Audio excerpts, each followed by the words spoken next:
everyone, I'm Tjaša and welcome to my channel Wolfy Draws. In this week's video I decided to do the colorblind challenge. I'm not sure that's how it's called, but it's the challenge where you put the different colors and mix them together and then put it on grayscale. So I set my tablet to grayscale and decided to color it. Here you can see me doing the line art. I saw a picture on Pinterest and decided to do a similar drawing. The difference is I think I added more hair and I changed the colors completely, so I didn't steal it. I just decided to do the same shape and hair because I really loved the hair. It looked so beautiful and I still like it. So yeah, here you can see me adding the colors, and just to give you a heads up, the neutrals are a bit small. Just saying, the skin color is barely there, so yay. Up for a good start. Actually, it is there, I don't know. So here's my palette and that's how it looks grayscale. So here I went and picked the colors, and yeah, I decided to do a few darker ones, a few highlights, and just a mid-tone. So here you can do me a bit of the hair, because I just wanted to define that that's the highlight color I will be using through the whole drawing, just to make the things consistent. And here I'm gonna admit a failure. I didn't know that the app I'm using to edit my videos doesn't have a proper grayscale filter, I guess, and I couldn't do anything in the settings. So that's how the drawing will look. Because when I was drawing it, the color I'm using here actually looked way darker, and here it looks lighter. So yeah, that's a bit inconsistent, and I know that next time I do this challenge I will film the whole tablet, not just use the default recordings. So yeah, the ratio will be a bit put off, but I think it doesn't matter as much because the drawing will be different anyway. And in the end I will also show how I edited the drawing after seeing it. So I did all the shadows on the face, all the highlights, and then I went on to doing the eyes. I wanted to do them really dark to contrast and then do some popping highlights, just to give that extra shine and liveliness. And I did the pupils and the overall shadows and the highlights. I think they turned out pretty okay. Then I went on to the hair.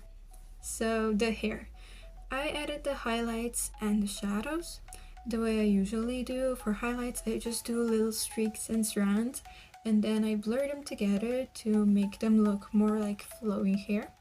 And then I also went to add the hair texture, which I do the same way, but I just draw thin lines for individual hair and then smush them together.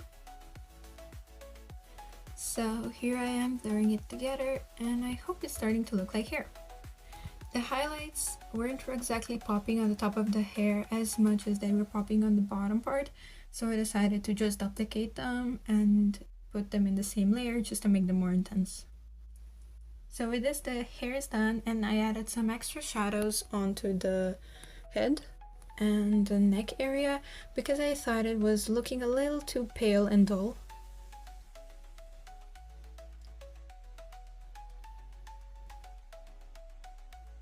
This is the picture that made me want to change my art style, because I really love the shape of the nose and the eyes. So that picture that I saw on Pinterest with the same pose, that was the one that made me want to change it a lot, because I really like the style of it. Often when people say how to find your art style, you have to see what you like on other artists and on what they do and put it into your art. So this was my way of doing that, just trying to. So for the clothes I decided to do it like a hoodie. Well, not a hoodie. How are they? Turtleneck sweaters, I think they're called. And I decided to just make it pastel, multicolored. At least that was what my plan, so I chose light colors and then some basic shading. For the background, I decided to do 2 rays of light on top, one in one corner and a softer one in the other corner. And then I just added highlights on both sides and some rays of light beams, I think. So that's it. I basically went and repeated that for the whole drawing.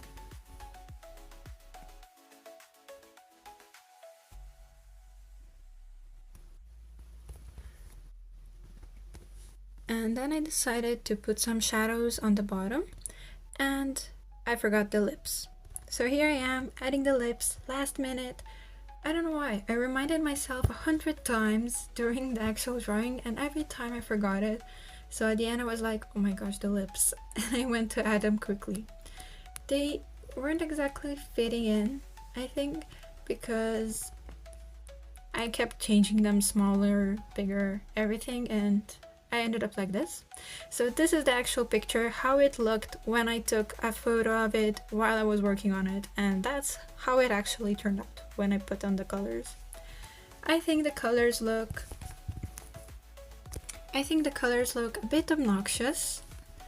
I like that at least some of the highlights are consistent. And here I am picking the skin colors that I would normally use, and I'll just go change in all of the layers quickly. So for this, I just put like an overlay layer on top of the layer I was picking and just merged them together and then put it back to the settings it was. So I did a normal skin color. I chose the turtleneck sweater to be the pastel colors I originally thought I was picking, the glasses to pink, and for the hair, blonde. I don't know, I was really thinking about darker hair, but for some reason I just liked the lighter aesthetic. So here, pink and blue lighting, I don't know, I thought it would be cool to just add it, like, I don't know, maybe she's at a party or something and they have those themed lights on top. So yeah, I decided to make the glasses colored, like, you know, as though she's going out outfit, I guess. Not sure. I fiddled around with the line art quite a bit, but this is how the finished picture ended up looking. I hope you like it, and I hope you like the video. See you, bye!